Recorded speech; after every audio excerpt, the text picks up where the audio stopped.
কালিমা আসে না কি? সাংবাদিক ভাইয়ের আপনাদের কাছে প্রশ্ন করলাম, কালিমা আসে কি আসে না? এই অবস্থা আমরা জীবনযাপন করতেছি। অবশ্যই বন্ধ করে দিলে আপনি কষ্ট হবেন।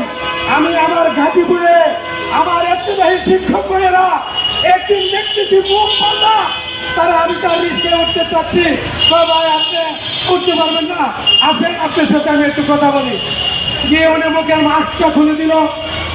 আমি তো আমার কান্না জড়িত, আমাকে পান্ডা ধরে ভাই কোনদিন নেতৃত্ব দিয়েছেন, কি করবো পেটের খিদার জ্বালায় আমি শহরে আইসা এই যে সন্ধ্যাবারে রিক্সা চালায়, রাইতের 12টা পর্যন্ত রিক্সা চালায়া সেই টাকা পায় ভাড়া দিয়ে আমার ছেলে সন্তানের জন্য, আমার দুঃখী মা ঘরে অসুস্থ মার জন্য খাবার নিয়ে আমি ঘরে চলে যাই। আমার জীবনটা বাইক করতে চলে।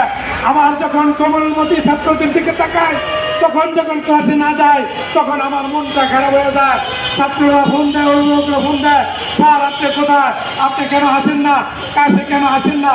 ক্লাসও আমি বন্ধ করতে পারি না। আজকে প্রতিষ্ঠানগুলি যদি বন্ধ করে দেওয়া হয়, আমাদের যে দুঃখ দুর্দশা, আমাদের যে ন্যায্য দাবি থেকে আমরা আমাদের ছেলেমেয়েদের কাছ থেকে এই আশা থেকে আমরা অনেকটা দূরে সরে আসতে পারবো। এই জন্য মাননীয় প্রধানমন্ত্রী আপনার সাক্ষাৎকার আমরা চেয়েছি।